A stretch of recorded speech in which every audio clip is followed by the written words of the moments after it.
Okay, so mono, of course, means one. So monotype is really the only print process that we do where you can't make a true edition.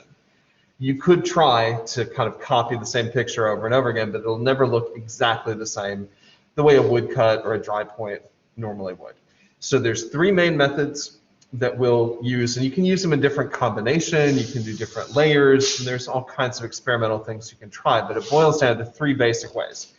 You're either adding ink to the plate, so what we call the additive, or you're putting ink on the plate and scraping it away, subtractive, or you're using the ink that's on the plate, putting a piece of paper on it and drawing on the back of it to raise ink on the front.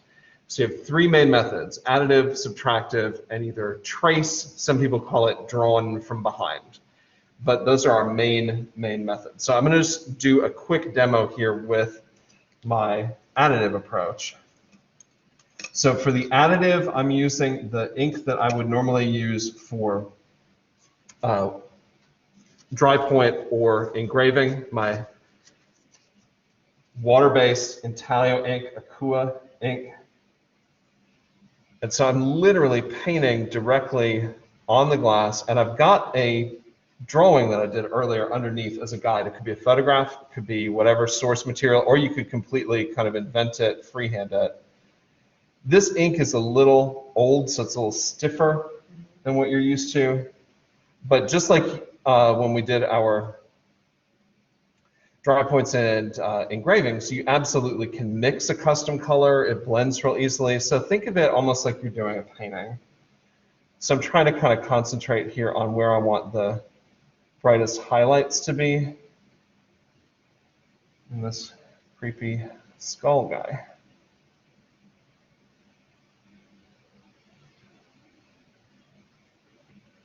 And I'm going to start mixing some yellow to get kind of a mid-tone.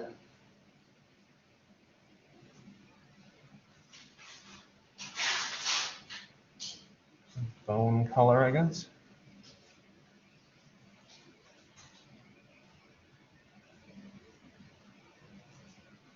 And this ink, as you know, stays workable for a fairly long time. So I don't really have to rush too much.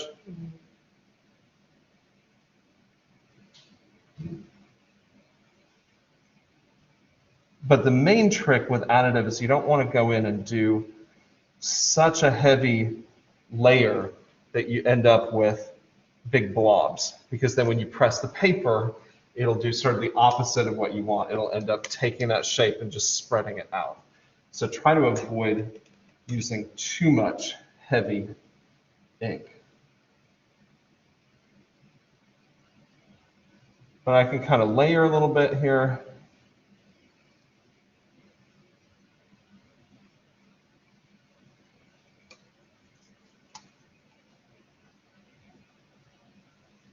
You can play around with your background as well, of course.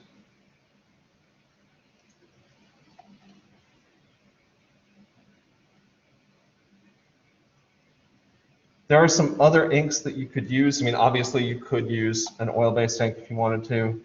That would give you a pretty lengthy time of the ink still being wet and workable.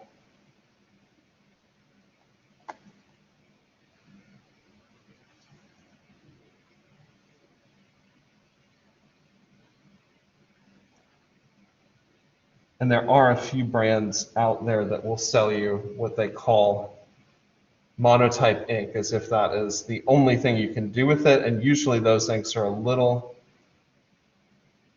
cheap and they dry really fast. So I tend to like using the ones that are actually formulated for either intaglio or relief.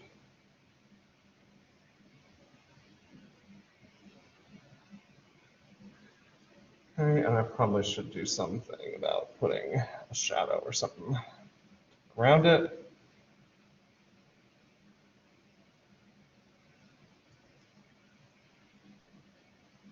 But working fast is helpful. It's not necessary to like completely freak out and like just go crazy. Mm-hmm.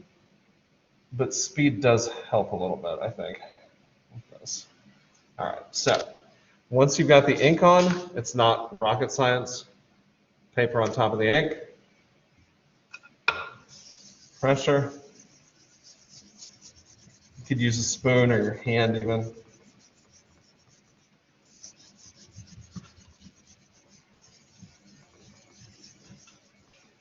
Hopefully we got some kind of result. Yeah, it's kind of cool actually. So, what if you don't have all the information in there that you wanted? Which is relatively common, especially when you're doing the additive. You can work in layers. So what I usually do is try to clear off the ink. And this is kind of a fancy pants little trick, but it helps. All right, so I've got no ink on there.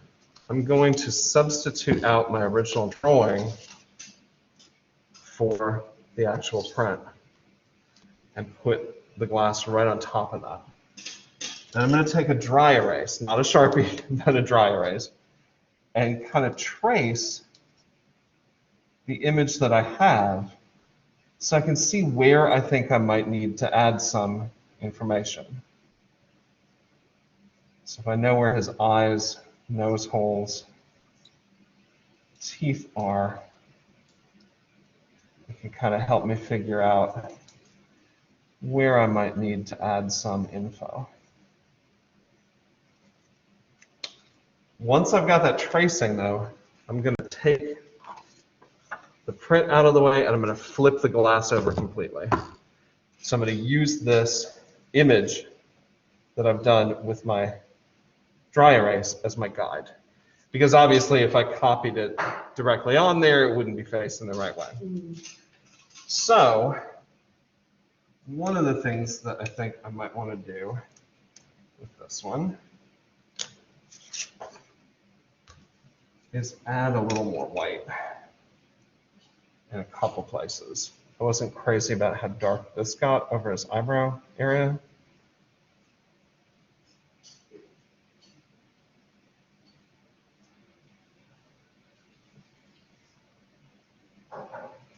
We didn't have much definition right out here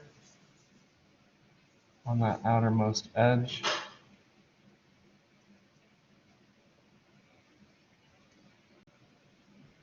Give him some more teeth. Just kind of define that chin a little more too.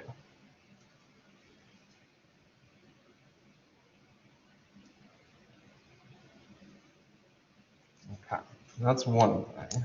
I think I would also like to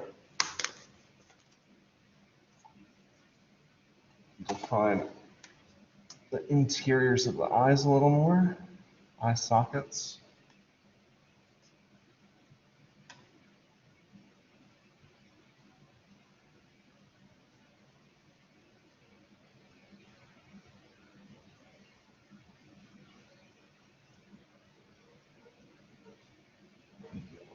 There. I'm going to give us a little bit better gray as a transition.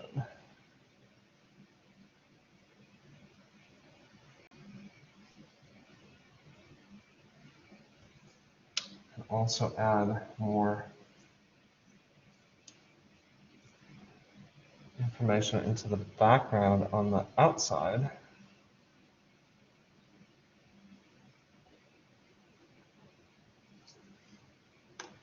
So now to print it, I'm going to put the print down, flip the glass over, and then use the glass itself as my registration tool to line up where things need to go.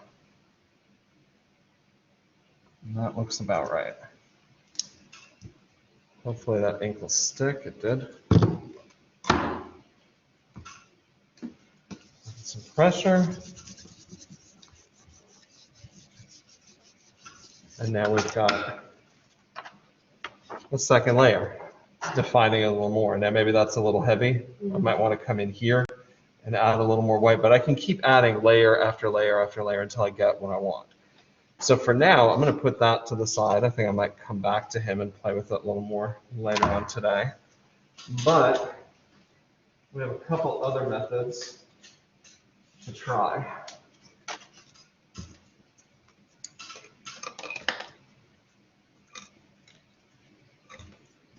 So I'm going to switch over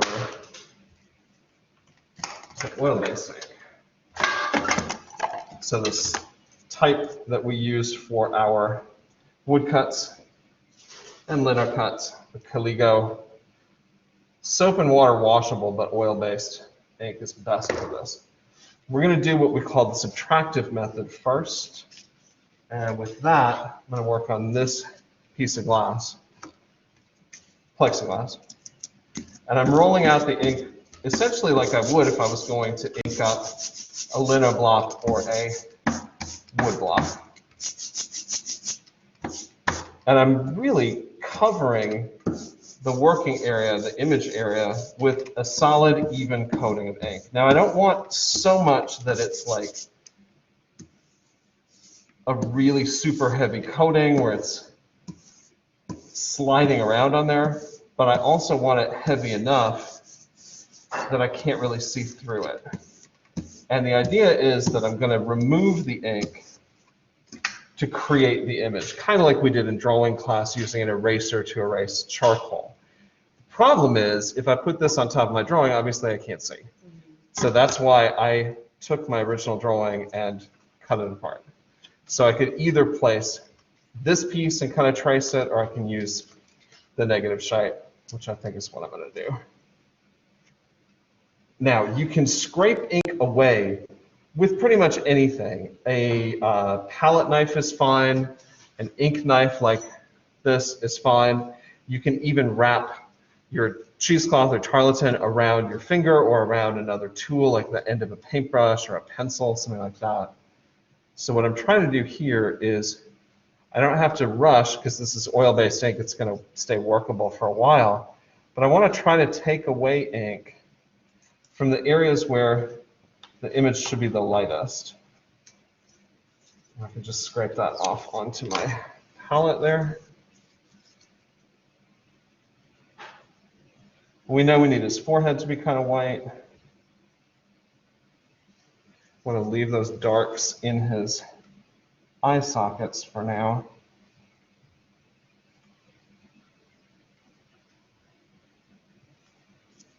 Definitely need some light in the upper part of the tooth area.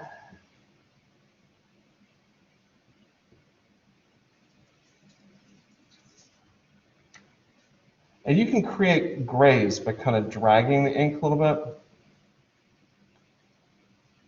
instead of completely wiping it away. So I should be getting, hopefully, a little bit of a shadow effect there.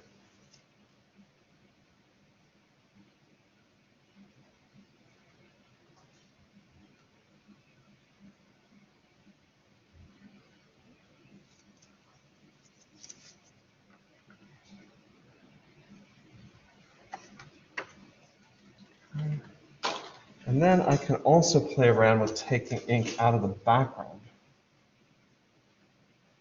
So on that darker side of the head, if I try to scrape some of the background away, that might create a more three-dimensional effect.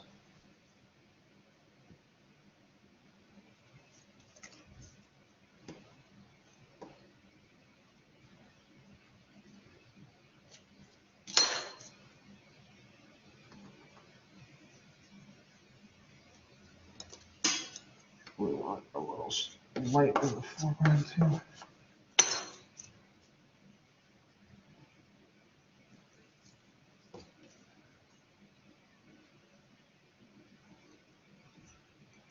It's a hair. I think it's just going to have to be there. So paper on top of the ink, pressure.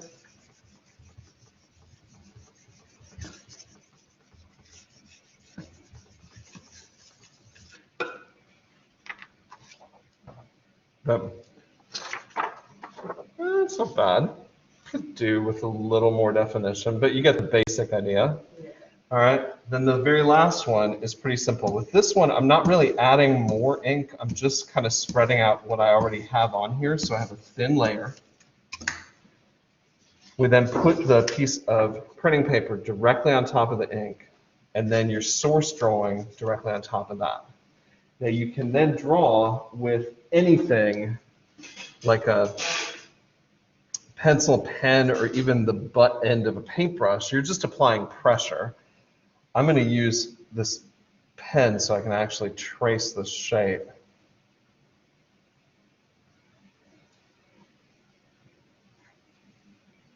So I know for sure where stuff's supposed to be, but then I can use the pen itself as you would normally.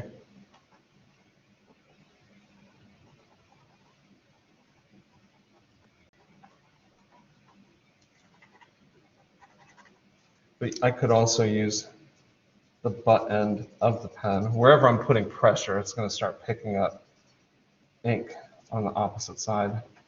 I could use my finger to get a little bit different effect.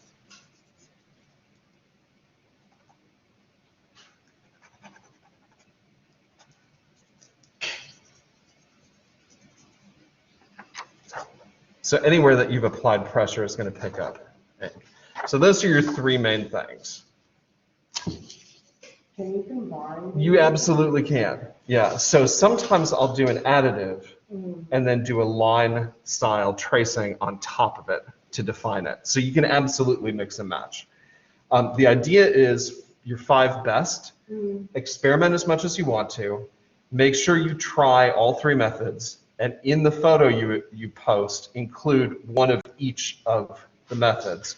But you can use more of the one that you do best with. So if the trace is your best, you can have 3 of those, 1 each of the other.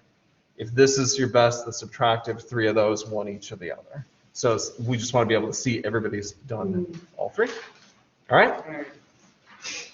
Have fun.